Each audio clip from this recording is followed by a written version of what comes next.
I'm Rod Duff, your host. And I'm producer Barbie. And together, we bring you our podcast, Insights in Straight Talk. And with that, producer Barbie and I are out. Hey, you. What's up, guys? Still trying to get used to my new studio here and my wonderful guests. Today's is also just moved into his new house. So we're both feeling each other's pain and the adjustments that come with that. Right, Sandra? I just had some bad news, really bad news, especially for you Instagram folks. We are streaming to Facebook, to LinkedIn, obviously to YouTube and to X.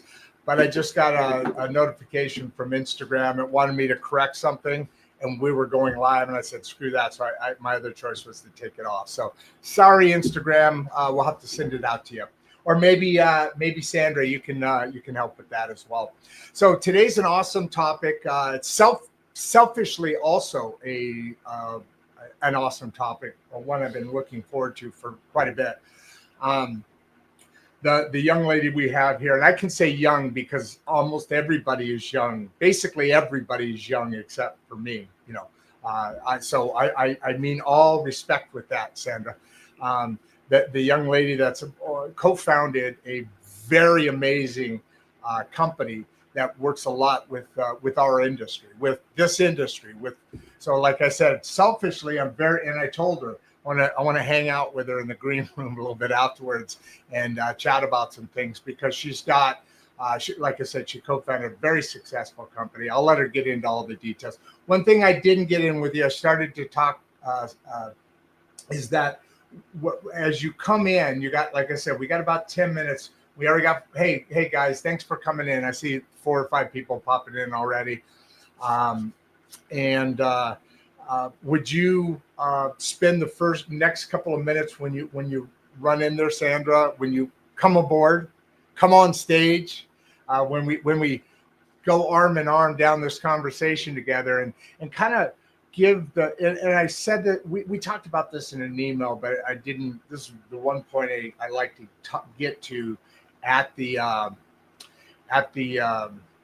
green room stage, the prep stage where we're testing sound and light and all that.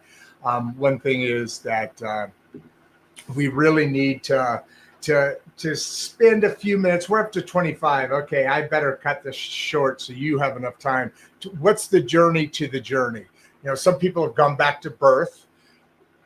I don't know that that's relevant in your case or not, but what led you to co-founding this company? And basically, we're talking about a marketing company that has a system of outreach to customers in several different formats, including emailing.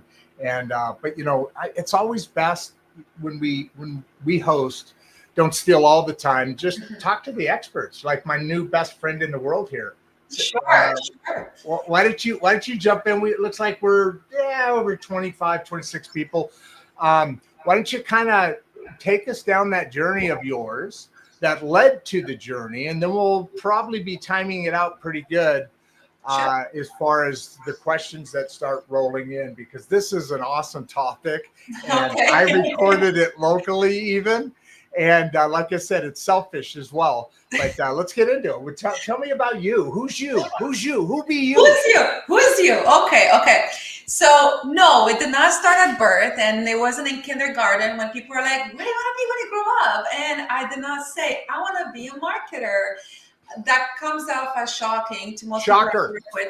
It's shocker because honestly, marketing is like 80% of my personality. But seeing you have a map behind you. So my journey started in 2016 when my now husband and boyfriend, mind you, this was a guy that I met like 3 months before, said, "Hey, do you want to come to Bali with me?" I'm like, "Fuck yeah." Oh, I'm sorry. Live. Look. Watch your fucking language, okay? But it was like that. And I was like, yeah, I'll come to Bali. Why? And he said, well, there's this like marketing conference thing that I'm doing. It's called the Mastermind. A bunch of like inner marketers are getting together, and they said I can bring your spouses, girlfriends, whatever. I'm like, yeah.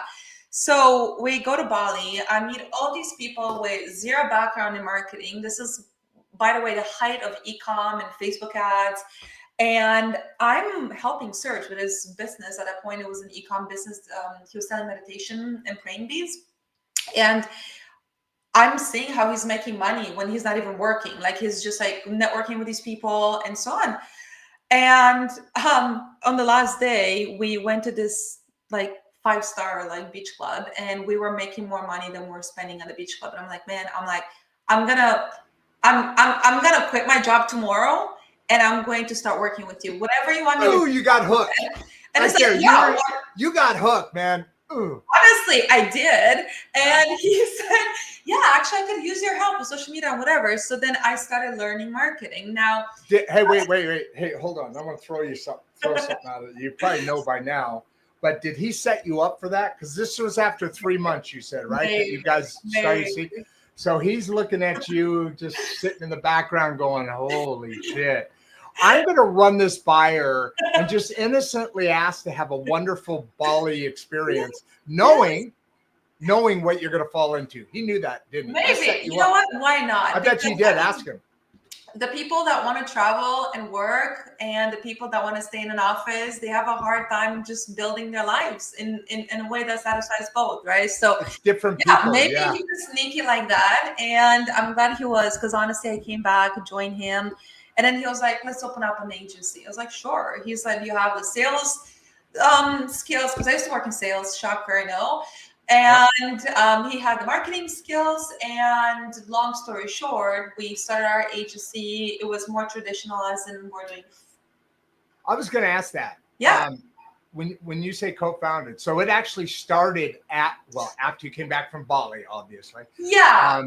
So he was working as an independent at that point, working for another company, and then you guys put this thing together after that conversation occurred, whatever, something like that. Mm-hmm. So he had the agency. He had the agency before. It was still called Snap Advantage. He was a sole proprietor, and he was offering marketing services to different businesses. That connects some dots. Gotcha. Yeah. Go ahead. However, he also had an e-commerce store, and that was his main focus.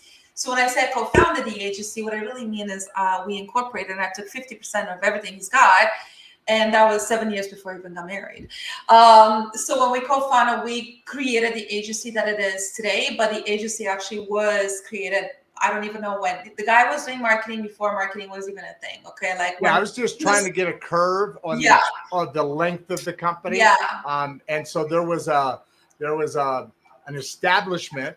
Yes. And then the growth, and just do it. And then this energy comes in. And I started doing sales. He started doing the delivery, and we had a marketing agency. Honestly, it was not anything crazy at that point. We're working with lead gen, like we're helping like insurance companies, realtors get clients basically. Now, in the meantime, my God, we have enough time to talk about everything. In the meantime, we loved Bali. So we moved to Bali for a while, and then Thailand. But we have the management experience to manage a bigger agency, and a lot of clients left. We went broke. We tried to build other companies. He ended up selling the first company he had so we can travel. And we actually went flat broke, and we had to come back to Canada with a tail between our legs. And we got jobs. We moved to Toronto. We lived in my mom's friend's basement for a while. And then while this was happening, he's hard of hearing. And his dog chewed his hearing aid. And he's like, okay, I don't have like $8,000 to spend on hearing aids right now. So he's like, well, you know what? I'm going to look for like suppliers in China, see if I can because he worked with China before. He's like, maybe we can find something cheaper. And it turns out the same factory that makes the $5,000 hearing aids, they're producing these blank hearing aids that we were able to private label and then eventually customize our own likings. And then we built our first it was a second seven-figure store. And that happened in less than a year. We worked downtown Toronto between 5 a.m. and 9 a.m. I was, waking up, coffee. We didn't cook. I was literally on the phone with customers, on the subway. and we built the company. And then literally, and then in 2019, we were victimized by Facebook ads because they shut down our accounts. So think about this, like Q4, you're spending tens of thousands of dollars, Wow. like you have all these expenses, and it's like medical devices. The law changed about hearing aids. So that's when I had to kind of restart the agency. Okay, there must be other companies that are also personally victimized by Facebook ads that need help in scaling that doesn't involve necessarily just Facebook ads. So maybe they need email marketing, text marketing, Pinterest, influencer marketing, social media content. And that's when we kind of recalibrated Snap Advantage to work with mostly ecom and help them scale. So now we actually niche down a little bit more into biohacking and wellness, but not exclusively. Like I still have. What's biohacking? Biohacking is basically changing the environment around you, inside of you, so you can live your most optimal life. So think about things like, I mean, there's extreme things. There's like cryotherapy. You can go into a chamber that's minus 100 degrees and Celsius. Love that, by the way. Yeah, me too. So one thing, peptides, red light therapy. Meditation is also biohacking. It's basically Okay. You know, I should know all that because producer Barbie does all that. Yeah. And I do some of it every once in a while just because of the influence. But yeah, I should have known. I didn't realize that was the name of it. So go through those number of things again. And these are some of the services. Yeah. Services that we're talking about here today, right? Yes. Yeah. Okay. So go through that again. Yeah. Please. No. So we're not exclusively working with wellness and biohacking, but I don't know if you've heard the name Dave Asprey before. He was the bulletproof coffee guy. The butter coffee, like he kind of coined the term biohacking. Anyway, we're working with a bunch of his franchises. So because of that, naturally other companies started rolling in. So we're working with a lot of wellness and biohacking companies. And but also we're working with both ecom and local companies, working with franchises, we're working with companies that have multiple locations. And we make marketing our bitch, honestly. That's basically it. Like companies hire me to make the money. I lead a team, my team or their team, and then we scale. So how many companies are you working with right now? Just out of curiosity. Let's say 15 or, right now. 15? Okay. So yeah. And you're established as their, let's call it marketing, right? Well, they're marketing company, and you have that initial discussion. Yes.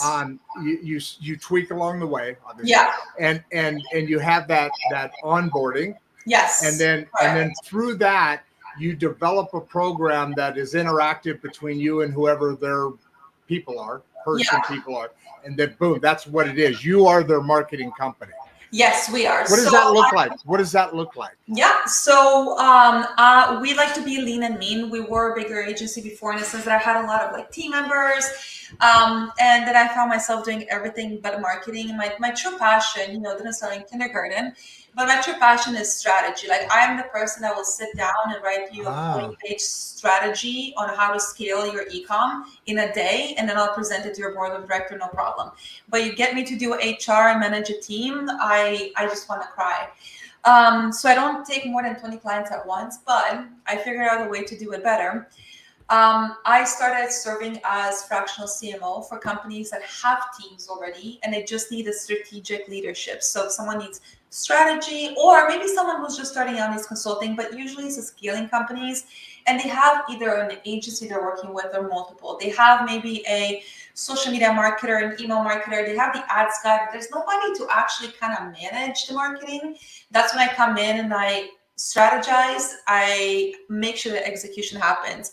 Or companies can hire my team under my leadership to develop these services for which we've built systems over the last 5 years. So companies are looking to either add, diversify their channels. Like maybe they're doing really well on ads right now, and maybe they want to add a little bit more of email marketing and text marketing, or maybe they're doing a lot of things and it's just like chaotic and they need some strategic direction and like a repeatable process that doesn't require management to think about what we're going to do every month.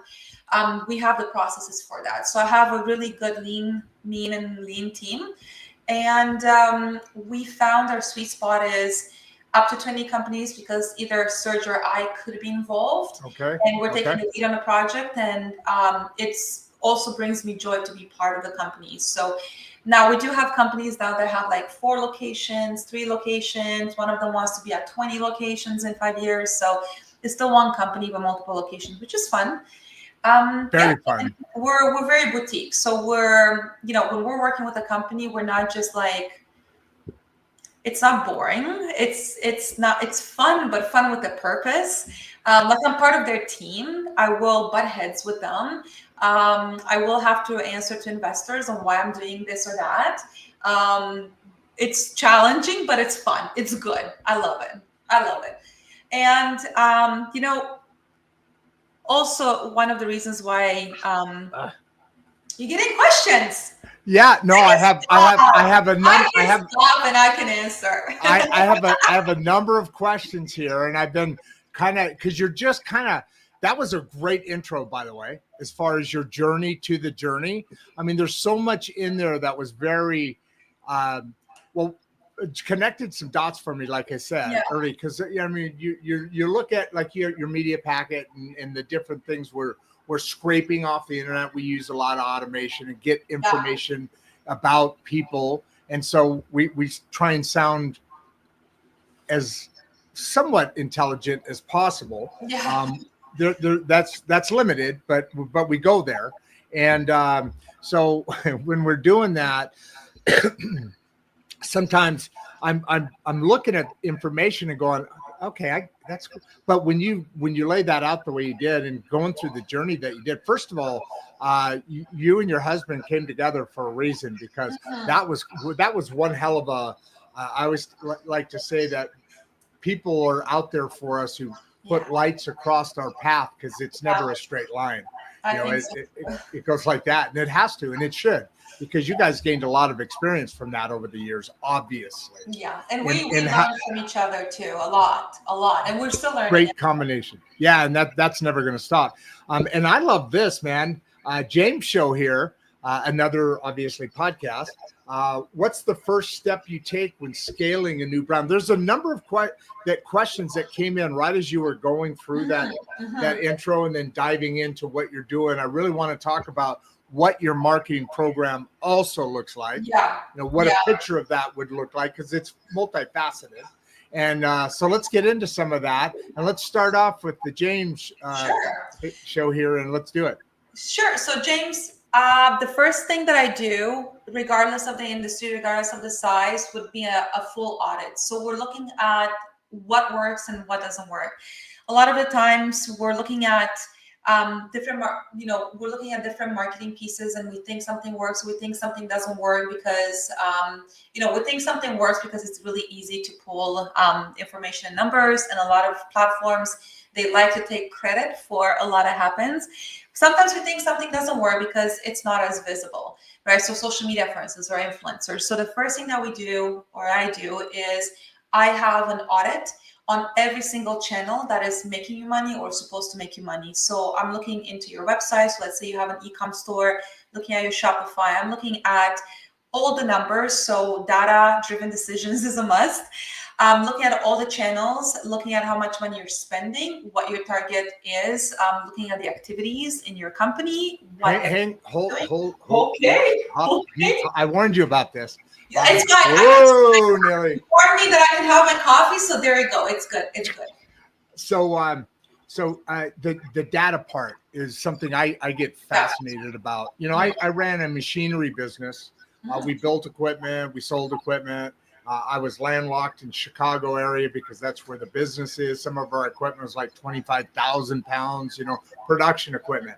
So the only reason I say that is, well, first of all, I didn't really like it, and I love what I'm doing now. The best part was just the marketing. Was the building of the company. I hated dealing with the people, and it's not that they were bad people. It's just I'm a bad person, and this is a better fit for me. But besides that, I never realized how much data is really available in the world, and maybe more now is a better way to put that, because Yeah. I've always been data driven, and we all are. How are sales? But it's limited. The data you can really collect in that kind of those all other industries. This industry, not only is it fun as hell because it feels like I'm playing a video game all day long. Yeah. I'm just sitting here playing a video game and talking. Oh my God, what could be better than that? I can do it from wherever I want. Bali, I'm going to be your neighbor soon. Yes. Yes. So but the data you can pull. Yeah. So when you said that though, I would love to talk about that all over. Yeah. Just it blows my mind. I love that. I live on it because minute by minute I can see who's watching, at what time they watch. What all the age groups that we've got people from 13 to 19. 20%, and then all the way through up, and obviously our main group is where it should be.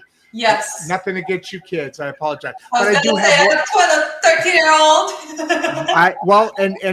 And no disrespect, because one of our channels is called Emma and Grandpa Rod. It's my 16-year-old granddaughter, and we talk about girls.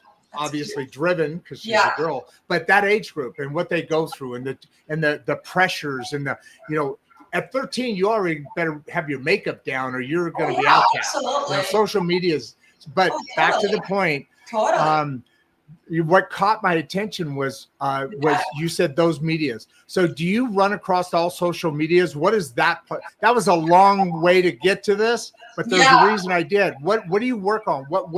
What are you analyzing? Is this a lot of social media, and then there's the email arm? What does that whole marketing look like? What are you doing there? Yeah. Okay. So data-driven decisions is a must because you can't scale a company on vibes. Okay. So when you see those vibes, good point. Yep. When you see those viral companies, sometimes, yes, there are companies that have an amazing product and it's truly unique, and like one influencer picks it up as one thing, but data-driven decisions is where you need to start. Now, I want to also throw in just a little bit of a cautionary piece here, because there is such thing as analysis paralysis. And then, like you mentioned, there are so many data pieces that sometimes it hinders you, right? It hinders you in the sense that you're afraid to test. You're afraid to take that one step that could get you to a viral video. You're stuck in analysis paralysis and you're not sure where to even go. For me, what's really important is to look at the things that move the needle. So what are your high leverage pieces, right? If you're an ecom store, for instance, your sales, first of all, is your high leverage piece, right? So I'll give an example. Maybe it's easier to kind of go with real examples. I have a new company that I am working with, and they said, look, this is where we are right now. We want to scale a little bit. We don't have a huge budget. What can we do? Now, this company doesn't have a huge budget, and my hindrance is also there in Germany. So by the way, guys, AI, when people say that there are no opportunities in the world, I am managing a company that is in Germany. All their stuff is in German, except for Shopify and Klaviyo, which are in English. I hired, and they know this, I hired a German-speaking freelancer to execute, but I'm doing the strategy, okay?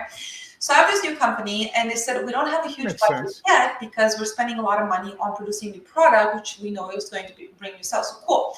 So for these guys, what I started doing is, okay, I first look at where can I squeeze more money that doesn't require additional spending, right? So then when you're talking about, I'm looking at my ads and I'm looking at this, well, that is not necessarily as important to me because I'm not going to run ads right now.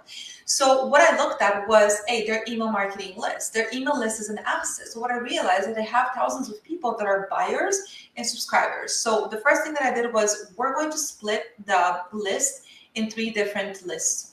Okay. Buyers equals someone who's bought at least once over all time. Subscribers, someone who's never purchased from you. How did you do that? How do you do that? So you do that with basically any email marketing software. So Klaviyo, MailChimp, they all have this capability where it hooks with your website. So in this case, Shopify feeds the data, Klaviyo feeds the data, and back and forth. That's new, isn't it? Yeah, no, that's in ecom is pretty common. It's a little bit harder for non-ecom companies. I've noticed recently, and some of the ones you just mentioned, whereas the old email, I look, again, I'm an old guy, right? So when emails go out, our CRM figures all this out. Now the email system actually figures out whether they're a buyer, just a hanger outer, or how valuable they are, how warm they are. You can target so much with email marketing. Email marketing is a gold mine, you guys, gold mine. So I never realized that. That is so cool. I just started seeing it in the last couple of years. Go ahead. Here's why, and I'm just taking a sidestep. Here's how I see social media and email marketing. Okay, social media, you are the slave of a platform. So whatever the Instagram algorithm looks like, whatever your followers or non-followers decide to engage like, that you're the slave of that. You're competing for that piece of attention on this one small screen, right? So social media is basically like you standing outside on a busy street, and you have a microphone and you're like, hey, look at my product. Look at my product. Hello. Okay, cool. Email marketing, you get into people's inboxes. It's still the same small screen, but it pops up on my screen, and then you are in a piece of software that is more important to me, which is my email, right? So email marketing is like, instead of being on like a busy street, you're handing out exclusive invites to people that you want to talk to, that are your target audience. You're bringing them into this like nice club inside, and you're pitching to them. That's your email marketing. Email marketing gives you the attention, and attention is the most expensive currency in the world. It's not time. Time I can buy. I can hire another Sandra today. I can hire someone to do more emails, more strategy, whatever. I can buy myself 10, 20, 40 hours a week. I can buy my attention. So anyway, when you're scaling, look for the assets that you have, right? So in these guys' case, I realized that instead of, there was a scaling question here, and well, I want to get to that after a little bit. Before you get into that, as you're at this point, and it's kind of has to do with scaling, but I don't want to get too far past. Oh, here it is, right there. What am I talking about? The James Show. What the hell? My God! Oh, James, you know what? I saw your question, but he keeps interrupting me. You're totally wrong. You're totally wrong.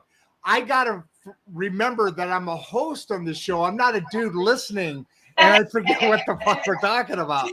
Because I'm just listening now. I'll behave. I'll sorry, James. That's sorry. Okay, James. Go ahead. Now answer his question, please. Please. Save me. Save me. All good. Cool. James. So I talked about doing an in-depth analysis of your channels and your assets. Then we talked about data, and my point was look for the data that matters. And I was giving an example with this ecom store where they said, don't got the money, but got the assets. So we looked at their email list, and what I realized is that people keep buying over and over and over again, but I'm having a hard time getting the first-time subscribers to buy. So then my next stage is, hey, how can I enable my customers that are already buying to bring in more people like them? So point systems, referral programs. Here's a contest this month. If you post on Instagram and you tag us, you can win $1,000 gift card. So I'm making people work for me instead of me spending money on ads. How I'm making the subscribers become first-time buyers? We did a 30-day money-back guarantee. No commitment, no strings attached. Buy the product, and then if you absolutely hate it, just send it back. And we're working with that right now. So that was one way we started scaling a company without spending more money. However, I will say this: the scalability to multiple 7 figures and 8 figures is not going to come without money. I don't care what story you're sold by, whatever coaches and TikTokers and anybody who does a dance on TikTok and says these kind of things. Scaling to multiple 7 figures is not going to happen. However, if you find yourself as a company that has invested money in either marketing, assets, lists, an audience on Instagram, marketers, and you're like, okay, I know I have the assets, but it's a little bit of a chaos.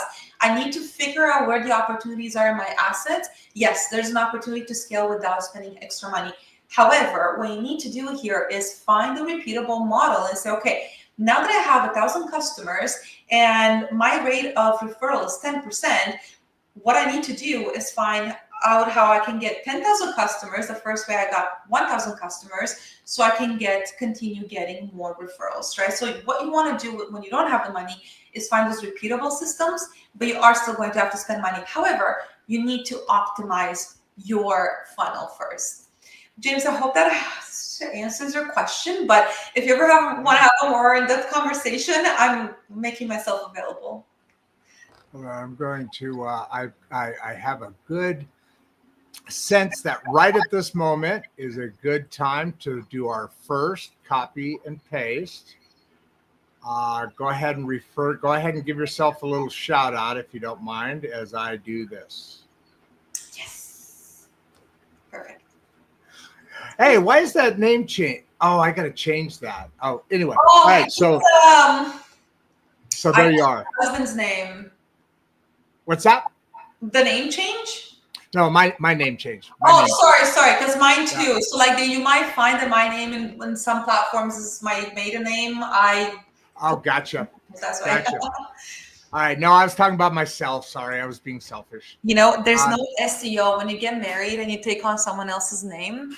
Yeah. Your SEO out the window, man. Out the window. Out the. What's amazing is how inexpensive today's because I've been marketing a long time, right? Yeah. Sure. I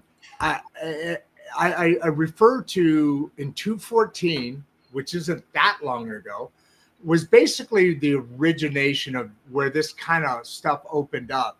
I used a company, Salesforce, I assume, a CRM. Absolutely. And in Salesforce, there's a plugin called Pardot. Have you ever heard of that by chance? Okay, so you know it. So, but here's the thing. In 14, I had like 12 seats on it at one point because of sales and this and that and this and that. We had more not everybody was on it. But and then there was the Pardot, which we had a couple of seats. But just to compare costs, I mean, each seat was like $1,200 a month. Yeah. On the Salesforce, and then another $940 a month on the Pardot, and it cost me $14,000 to set up the Pardot, and then training on top of that. Yeah. But I'll tell you what, it was freaking amazing. Email marketing. Somebody would do something.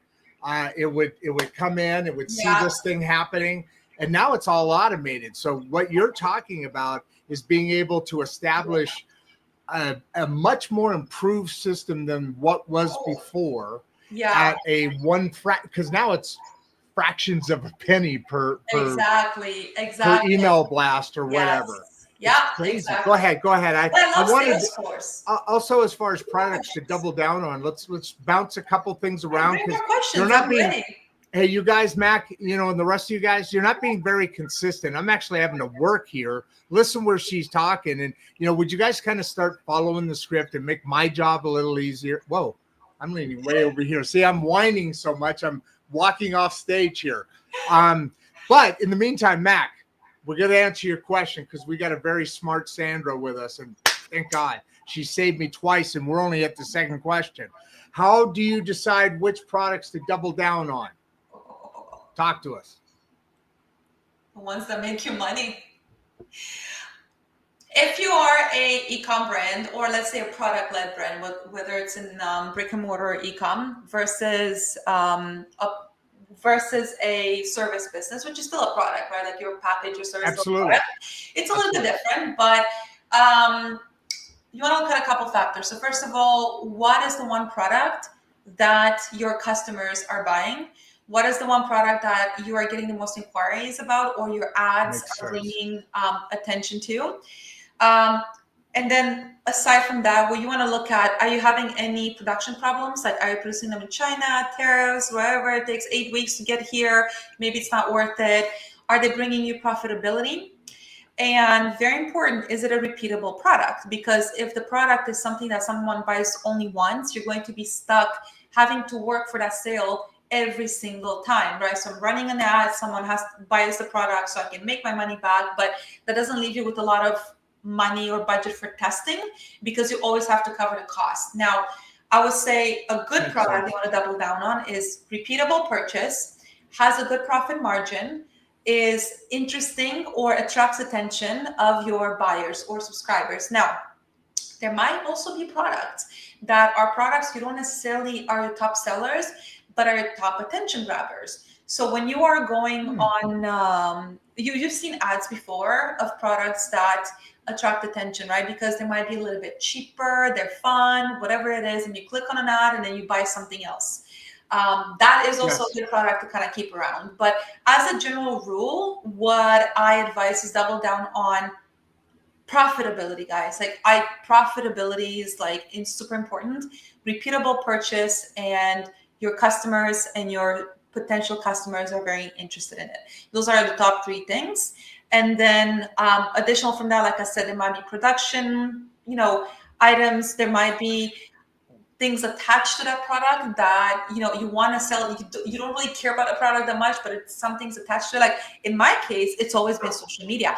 I have tried to get rid of social media as a service for years, but I can't, because everybody who wants email marketing or influencer marketing, they're like, but I want you to manage my social media too. So for me, social media is a very heavy project, because it takes designers, it takes social media managers, it takes social media assistants, it takes me having an opinion, the client having an opinion, the client giving me content. It's so heavy, and it's such a small reward compared to email marketing, for instance. But if I get rid of social media, wait. It's a small reward? You mean social media is more just compared to email marketing? Hell yeah. I can write an email marketing. As far as a win percentage, you mean? As far as how long it takes me to produce one and then make money on that. I can create, I've created campaigns in half an hour that I've produced $200,000. However, when you're running ads, you need your social media content to convert your ads. So I'm not knocking social media down. I'm just saying that in an ideal world, as a marketer, maybe I would have been an email marketer only, because then I can be in Bali at a cafe and be like, clack, clack, clack, click, clack, clack. But I can't do that, because the ecosystem of marketing is important.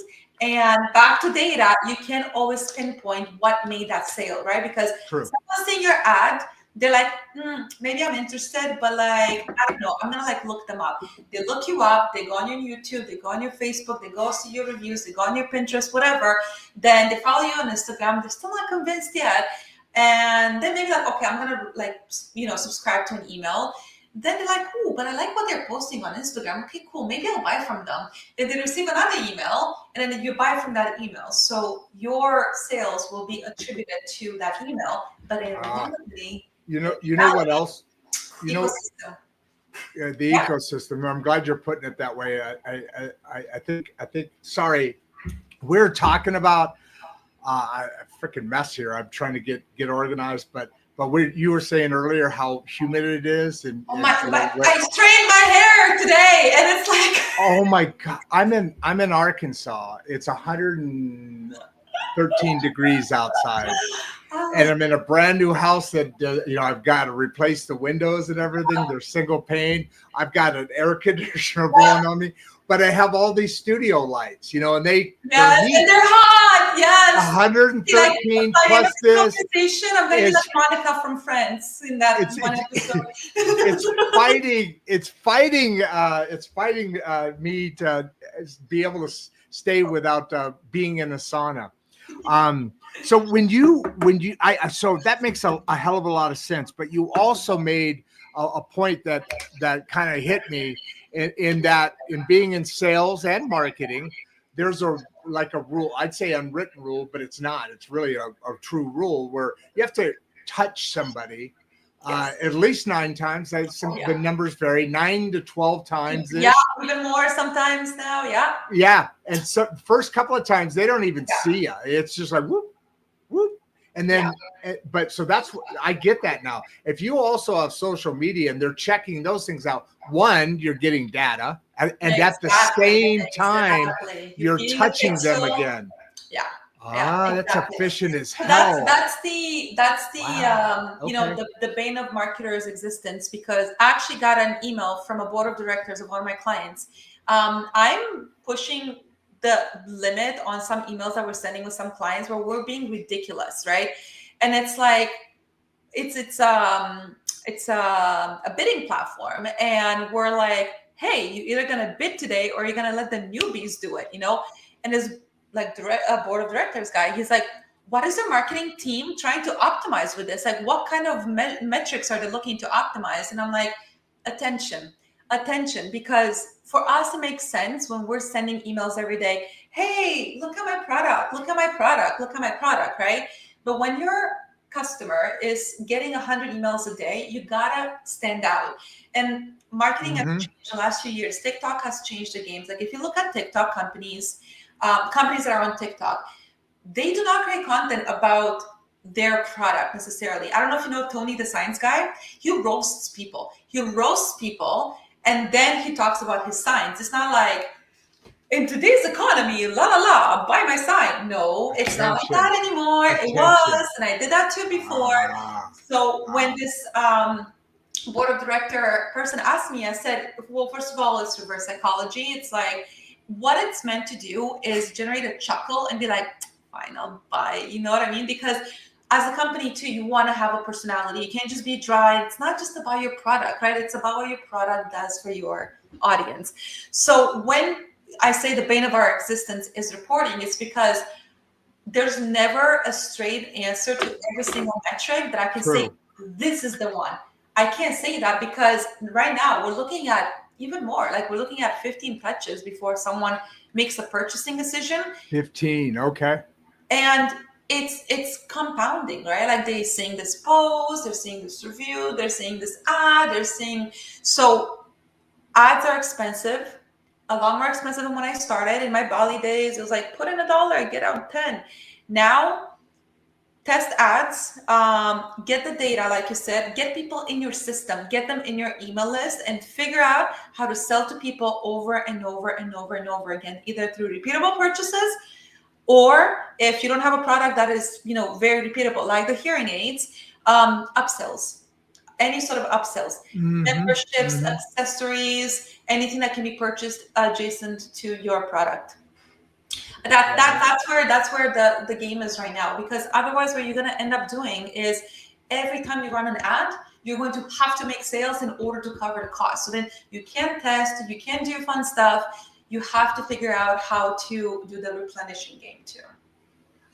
Sorry, I was just smiling because we were talking before the show that, this might go a little bit over an hour. And we're at 42 minutes. We got over 300 people on, and we're about a dozen questions behind. And so I'm going to have to manage this a little. Remember, I said I've done this a lot, but I haven't done a good job at the show today. You couldn't tell it. I feel like I'm going to have to come back at one point, man. I love this. I love the attention.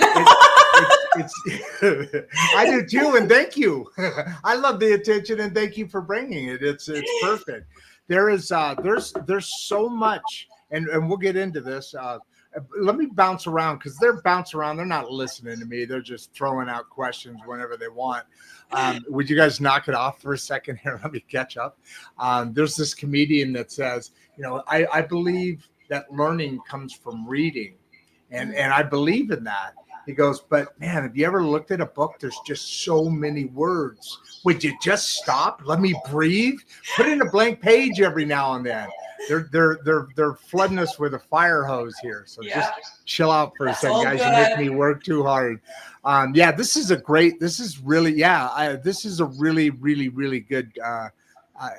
This is a really, well, you could tell the information is they're thirsting for it. It's very good.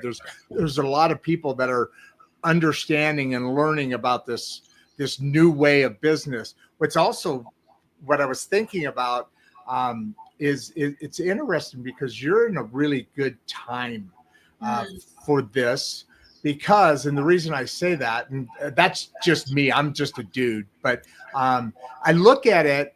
And, I wound my business down a couple of years ago, still, hang out with some of the folks in the industry. And I was talking to some people that were we're from that industry. We actually are getting subscribers from that. Obviously, I mean, you're drawing back to your customer base, right? I've got, speaking of emails, I've got like 6,700 contacts in one.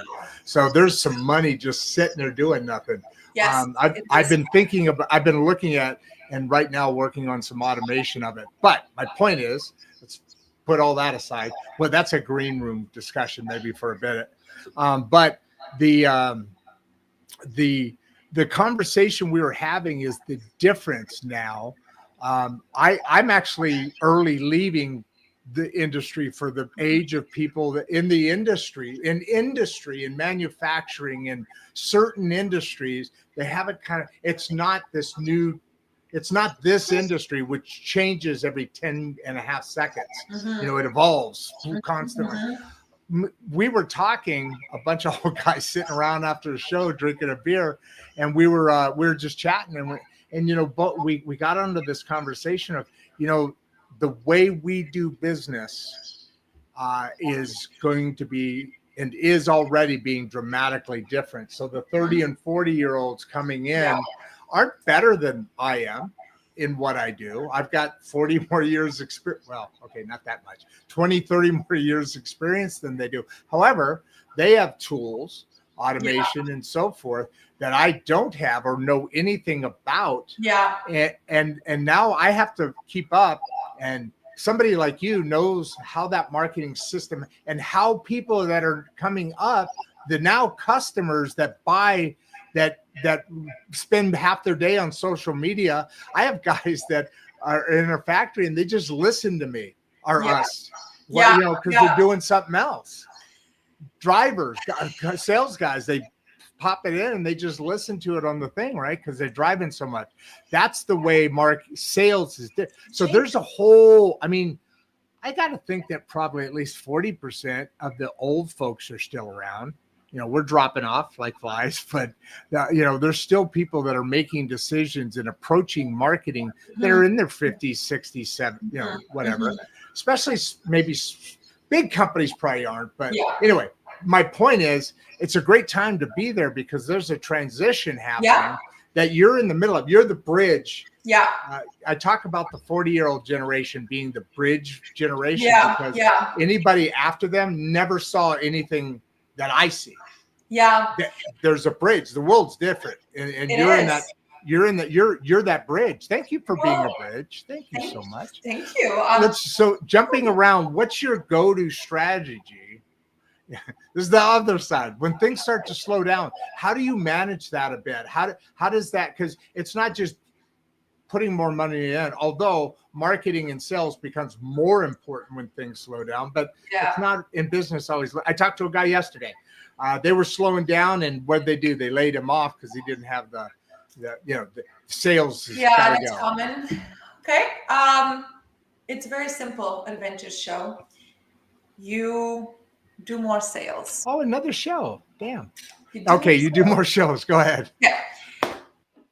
When you're not achieving your targets, whether you're at the beginning of the journey or in the middle of your journey, you as a founder should not be doing anything else but sales. So I understand that there's product issues. I understand there's a team to be managed. I understand there's a lot of components when it comes to managing a business. But your job as a founder, as a business owner, is to bring in money. So if you find yourself that you're doing activities that are not revenue generating, stop those activities and then move your attention towards making money. Excuse me. I gotta take a little bit of water. Shame on you. Relentless. So I wanted to see if I could make some of that come out. I gave it a shot. I'll give you examples. Okay, concrete examples, because this is a real problem, and we are, they're saying we're in a recession now. Like, I'm in Canada right now. Eggs are $8. Not a good time for, definitely not the same times as when I started ecom. But if you're a service business like me, we found ourselves, throughout the journey. Again, it wasn't like that. We found ourselves throughout the journey where we had $1,000 in our business account. We're like, how are we going to make payroll? And then I realized that there's nothing else I should be doing other than pitching. Pitch, wherever my target audience is. In my case, it's LinkedIn and email marketing. But LinkedIn, I was on LinkedIn every single day, pitching. And then, someone might come up with an excuse. Yeah, but Sales Navigator is only going to let you pitch like 50 people a day. Not a problem. I took my husband's account and I put out into LinkedIn Premium. I pitched from his account. Then I took my employee's account and I pitched from her account, because my responsibility was to bring in sales, right? If you are an ecom brand or a product brand, things like posting, again, I'm not shooting on social media, but when you are looking for sales, you got to look at what are your sales generating activities. And unless you're an influencer, social media posting is not going to be it. It's going to be, oh my God, why am I choking so much? There's something in the air because I'm going through the same thing over the last week. Just, last week we've been having fires from out west. They're coming to Ontario, and the air quality, it's honestly, it's like Bangkok right now. Anyway, so you make more sales. If you're an oh my God, when I went to Bangkok and that's bad. I thought it was going to rain, but no, it was just smoggy. China was like that for a long time too. They clean their stuff up. If you're an ecom brand and you need sales, look at where you're making money. Are you making money with email marketing? Send more emails. But Sandra, I can't send too many emails. Send one a day, honestly. Look for partnerships. Look for where your audience lives. Is there anyone in your network that could promote your service or your product? If you have hearing aids, right? Are there any other companies that are selling to the same market? Can you create a partnership with them? So when sales are slowing down, you gotta be relentless. You gotta leave the kumbaya stuff aside. I know that posting on LinkedIn and all of that makes people feel good about themselves, just like it does with me too. But when I need sales, I pitch. And it's uncomfortable and it hurts. And I get a lot of no's and I get a lot of get the hell out of my inbox, but that's how I'm making my sales. And that's how people are hiring me to work with me if they're not seeing me on podcasts and whatever. Ecom brands, look at where you're making money and then figure out how to make more of that. If it's emails, send more emails. If your customers are buying, like my cosmetics company I told you about, give them $100 gift card for a referral. I like that. I liked how but that was a little bit ago, but I'm glad you brought that back up because I like how you picked up on that. That was by the way, this whole thing is a great presentation. I'll get back to this in a second. Usually it's a lot more salesy. You're really giving some great information. Sorry. But the now I forgot my damn point.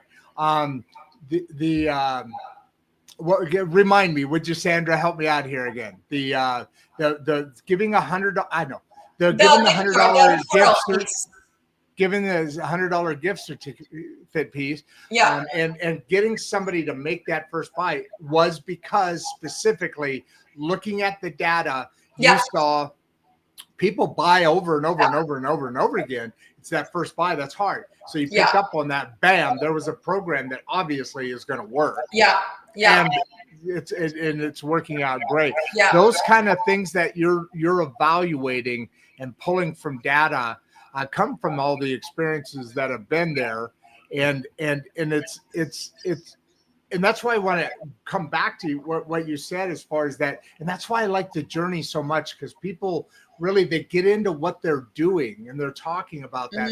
So I kind of started saying, hey, because you could see where you're built from, and that's a really good place to be. This is a good question from Adam here. Do you mind if we move on and we can move on? Another podcast show there, adventure show. I love that coming on. Wow, Sandra, Adam Wayne says, and he's been on a number of times. Good to see you, my friend. What was your biggest lesson from building 7-figure brands? And I like that idea. I'm just a young guy, a new guy with a company that's got a lot of potential. A lot of things are fired up about it, and we're getting a lot of data back. That's good. What is your biggest lesson in making that, because I assume not everybody you're working with, although probably more and more, not everybody's already a 7-figure, but Most of them but yeah. That's what I mean. But what is that biggest lesson you learn from building into that? Loaded question, Adam. Wow. Okay. Ooh, okay. The biggest lesson from building 7-figure brands. Yeah. Why is that a loaded question? I like that because early there's a on. lot of lessons that I've learned from building 7-figure brands, and some of them I've learned them from my mistakes, and some of them I've learned them from the things that my clients have done. So I'll tell you a couple of lessons. There you go. Okay, the first one actually ties into something I wanted to add to the previous question when the Adventure Show asked me, what do you do when sales slow down? What I wanted to add, and this ties into Adam's question, the first one is continue pushing, push, even when things are good, because nobody owes you sales. You have a good product. You worked hard on product. Good for you. Here's your brownie points, but the world doesn't need to care about it. It's your job to make them care about it. So a lot of the times, and this is one mistake that I made early in my career, is when things were well, like we were rolling, guys, like we were like traveling, spending money, like this and that. If you ask my husband now, I'm still spending money, but keep pushing. So what I wanted to add to the other question is, I love that. Once sales pick up again, do not confine yourself to the societal expectation of when you should perform. Okay, so if things are going well, keep pushing. Don't take a step back just yet. Keep pushing. Okay, you don't have to do sales just on Black Friday, but we're gonna like ruin our brand reputation. What brand? Your brand is your money. Okay, your brand is people buying from you. So you running a 40% sale today that is going to result in revenue generation, and then it's going to result in people buying from you again and referring their friends and posting on social media about you and giving you a review that results in more data and more sales, is not going to ruin your reputation. Okay, you're not Apple. If you are, that's a different conversation, right? Even like the most prestigious companies are having sales. Like my Dyson has sales. I love Dyson. I like a clean house and I like a good hair, but my humidity is not working with me today. Anyway, so Adam, one of the lessons that I've learned is do not mess around when things are going well. Continue pushing when things are going well. Push hard when things are not going well, or push hard when things are going well. The second lesson that I learned is mindset over anything. Like, yes to strategies, yes to relationships, yes to all of this, but your mindset is going to either break it or make it for you, right? Because if your mindset is tripping over dollars to pick up pennies, and you're gonna like look at every single social media post that Sandra's team is doing, or you're not trusting your marketing team to do this and that, and you're nitpicking at stuff that doesn't move the needle, then you're not going to win as fast as you want. So your mindset needs to be growth. So what does that growth look like? Well, on my hey, can I stop? Can I stop you for a second, because you're building here, and I want to just kind of jump on that. And sure. That's a common issue that you deal with within companies, isn't it? I have these conversations with people, and I want to hover here for a minute, because some of the people in the business people especially ones that start companies and build companies, and they're building, their DNA is built to move, man, and just keep going. Yeah. And sometimes I'd be willing to bet there's a person or two out there that now is listening to something going, oh, okay, I gotta pay attention here, because that's what you're saying. What you're saying is very important. So just run through that just real quickly. No, real softly one more time, and then continue on, because what you're saying is very important. Sure. So the part about continue building and the part about keep pushing you, right? So sorry, I was bobbing my head there. I was trying to get, yes, absolutely, yes. Yes. So keep building and keep pushing. Like when I like one mistake that I made when we started the hearing aid company is we got success very quickly, like unusually quickly, and I did not push enough, right? So we're making money from ads, but what happened was on Halloween, we were getting ready to go to a Halloween party. Our ad account shut off. We made $200,000 that month, And with $200,000 in sales comes a lot of expenses, a lot of like product expensive, team expenses, ads expensive. Like I'm talking, we're spending like tens of thousands of dollars in Facebook ads, right? So then the thought of like not having that revenue the next month because our ads account are shut down, it just destroyed us mentally. So what I would have done differently is, even though we're making money from ads, I would have invested more in a bigger email marketing list. And I would have invested more in SEO. I would have invested more in all these other pieces that are going to cushion me next time I fall, because you will fall. Like there's no company that is just going to go straight line like that. And that was going to be my third lesson that I learned, is enjoy it while it lasts, because shit's going to hit the fan eventually. You're going to get up, you're going to dust yourself off, and then you're going to continue building, but it's not going to be linear. So if things are going great, and like push hard, enjoy it, and build that mental resilience. To me, mindset is everything when it comes to this. Like it's, we choose what to focus on. And the problem that, you also said, like, I'm encountering, one of the biggest problems I'm encountering with companies that are not at $1 million or more a year is they're focused on the wrong things. Like I'm not negating that sometimes my team makes a mistake in an email campaign. I'm not negating that. I'm not negating that sometimes we forget. We're not perfect either. But I had a client once that she took 4 weeks to review some email campaigns that my team sent her. In that time, a similar company that I work with, we sent 2 to 3 campaigns a week, guys, a week, right? So that's, I don't know the exact number, but it's anywhere between like 8 and 12 campaigns at that point, maybe 10 campaigns. Okay. And the cost of her inaction was sending her message 12 times, up to 12 times, 10 to 12 times to her audience, right? And when I'm getting the changes back, like, mind you, I am an industry expert in this industry, right? Most of my clients, they're just like, run with your thing. Some of them are very stuck on, again, tripping over dollars to pick up pennies. And it's things that in the grand scheme, they don't matter. It wasn't like a huge error. It wasn't like we got the pricing all wrong or we got the promotional wrong. It was like, I don't like to say it quite like that. I don't like that picture. I don't like that button.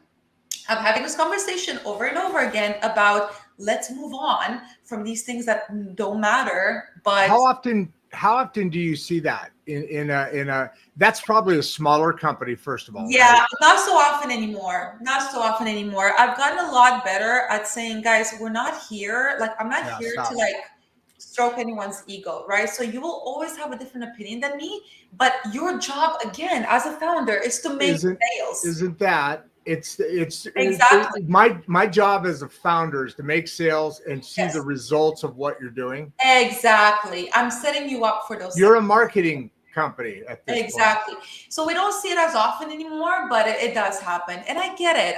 It's your company. You're hitting over voice. Yeah, exactly. To someone else. It's really hard. But the most successful people that I know, and I'm talking successful as in multiple 7, 8 figures, they are saying, like, you do your thing. This is where we want to be. Yeah. Lay it out on me, right? So you talked about having, I don't know how old you are now, but I have a client who's in his 60s, and this guy is one of the most successful people, like so 62. Successful, like mentally too. Like, I just want to invite him over for coffee every day just to learn from him.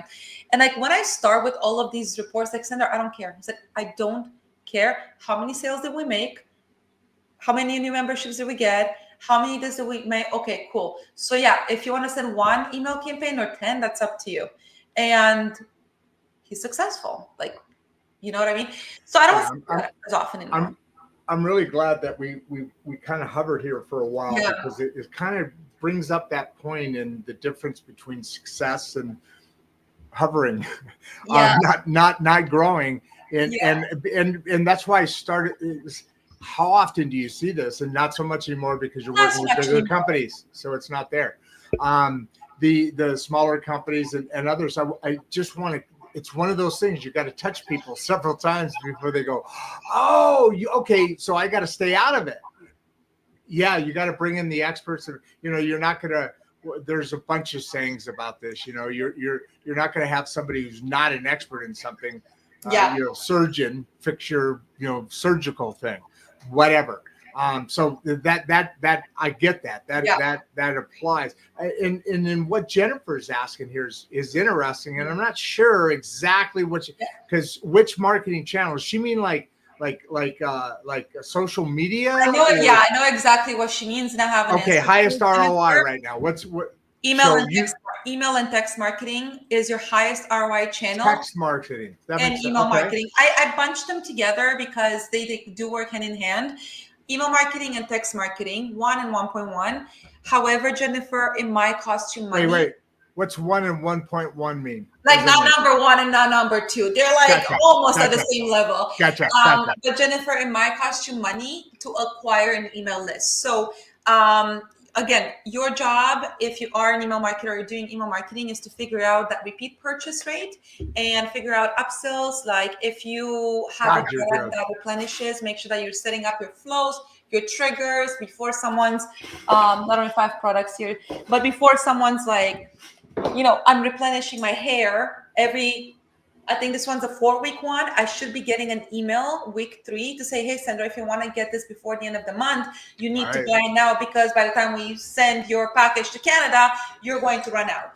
So email and text marketing, highest ROI, but the cost of acquiring email marketing lists might be high. So then you just have to really nail your replenishing triggers, your replenishing flows. How do you decide? I know it's product based, but I don't want to take too much time because we're starting to roll over and we still got some time going here. I know you're up against a bit of a wall. I can do until 3. I can do 11 more minutes. Okay, so let's go quick. All right. Thank you, Jennifer, for your information. So you're going to give very brief and abridged information. I am going to, while you're doing that on one of your longer ones, I'm going to recopy your information and throw it out there. But I do want to answer all questions because I really appreciate that. 100%. They're here. Well, I mean, they're here for a reason. This is their time. And I appreciate it. I appreciate it so much. I will answer every question. All right. What's the biggest e-commerce myth you wish people would stop freaking believing, man? Okay. The biggest myth I want people to stop believing is that you do not need marketing just because you have a good product. You have a good product, that's fantastic. Good for you.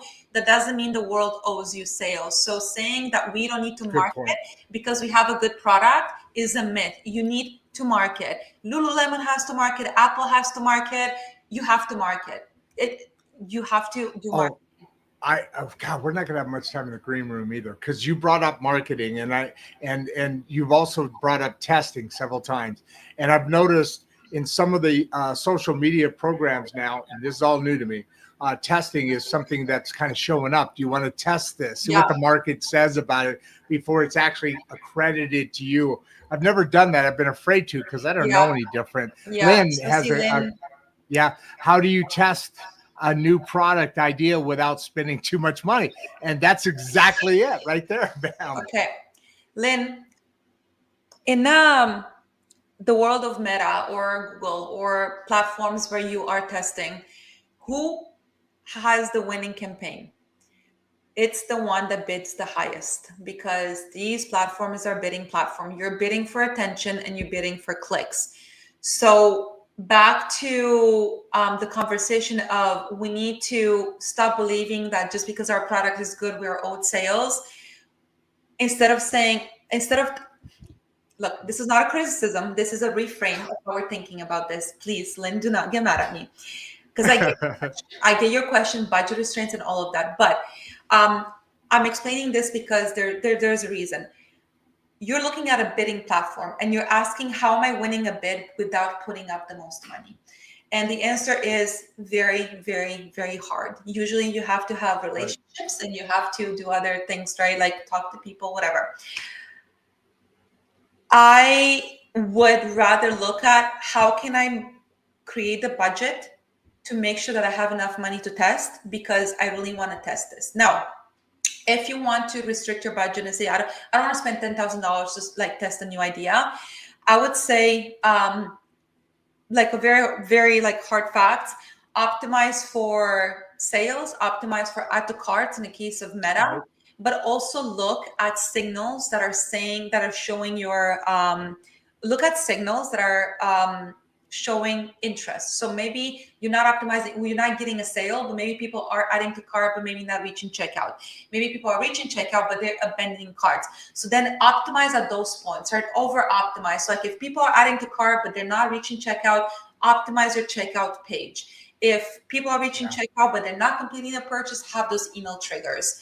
But what I can tell you, the reality is you are looking to test things on a bidding platform. You are going to have to spend money. Why do And you keep saying bidding platform? because it is like when you're running an ad on Facebook or Google, it's a bidding platform. You're basically saying, hey, Facebook, here's my ad. And Facebook's like, okay, cool. I have another like 1,000 ads today. Why should your ad be the winning one? Well, I'm going to give you some money for you to show my ad. Cool. But Rod also like gave me money. Well, I'm going to give you more money. Okay, fine, Sandra. I'm going to show your ad. It is a bidding platform. I never thought about that. Right now, money is not the only thing that wins on Facebook, right? Or Instagram, Meta, ads on Meta, Instagram, and Facebook. Good signals like engagement, comments, and all of that. They give you opportunities. TikTok too, right? You TikTok like too. it more TikTok's like you a little have. bit different, yeah. But like Facebook is where you want to test. Facebook and Instagram is where you want to test. Do not test on TikTok first. We need another whole separate like podcast episode for that. And they're the older. They're the Facebook. I'm sorry. Yeah, Facebook is an older generation typically, as well as LinkedIn and more professional. Yes, but Facebook is still the best bidding platform right now. It's a hill I'm maybe not willing to die on, but I'm willing to walk on upwards a lot. So again, Lynn, I'm not criticizing. I'm just reframing that. Let's not confine ourselves only in I don't want to spend, but maybe look at what can you optimize and can we stick to a budget and decide what does it mean. I like that. A winning campaign, because a winning campaign may not mean profit, but it may mean, hey, strangers are buying from me. Now they're my email system. How can I get them to buy again? That to me, that's winning. Even if you're not, that's a big deal. It's still winning. So I hope that answers you, and I hope that clarifies it. Oh, 100%. Dixon here, he's very kind, said so much valued, so much packed into one session. Like I said earlier, I've said it a couple of times, amazing live content. And I couldn't agree with him more. The best, certainly one, if not the best guest we've ever had here, in that the information is packed full of advice of how to handle this and that very deeply. And there you are again. Look at that. You just popped up. I don't get what happened here. So Matthew here says, great to see such honest sharing in real time. Aww. Love it. And that's what that was what I was getting at. Sorry, go ahead. Thank you. No, I said I love this. Thank you very much. I really appreciate all the feedback. Yeah. This is you and please, I have one request now of you. Borrow. Please don't take everybody from my subscriber list here. I can tell, we can share them. I want some still subscribers. This is a really, really good show. I appreciate it. So all kidding aside, Rick, thanks for the live insights. Really helps me think about my brand differently. Wow. Thank you. Yeah, I'm so glad I could provide value. I'm honestly so glad I could provide value. And I'm loving all of your questions and your prompts, and you're a great host with all the interruptions and everything. No, thank you so much. It's such a good show.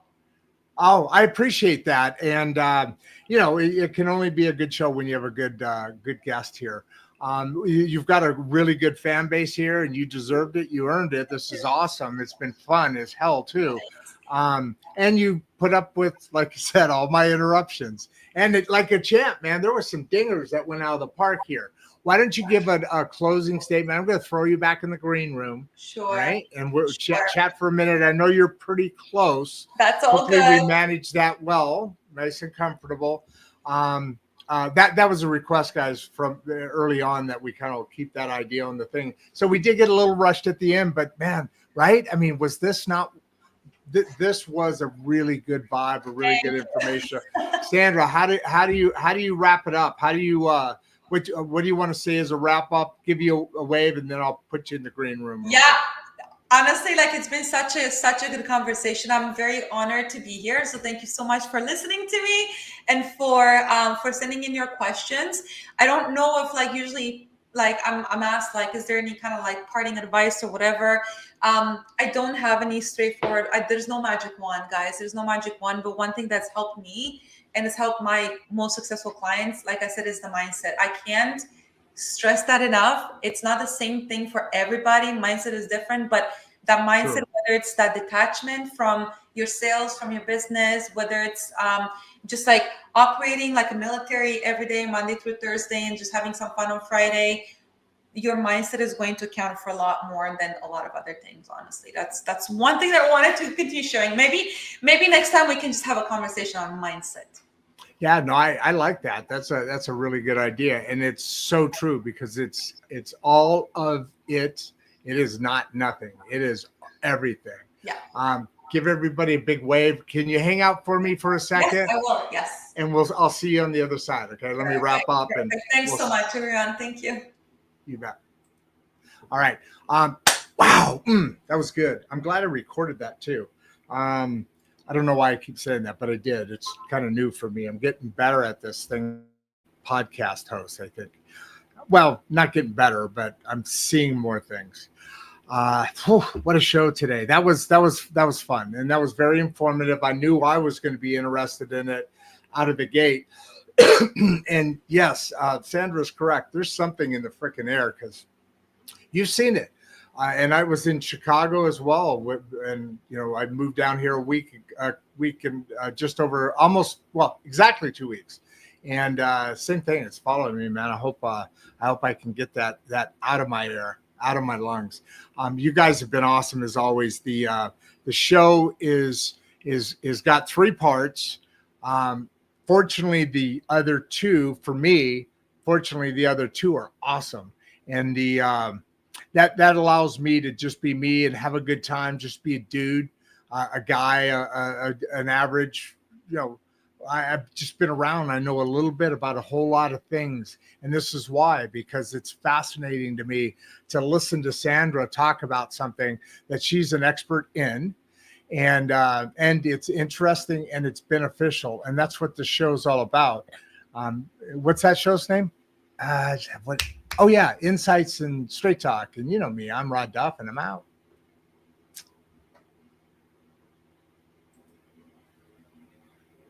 Before you leave, if you'd like to watch another one of the podcasts, click the first link in the description. We love having you here and we appreciate all your support. And with that, producer Barbie and I are out. Boop.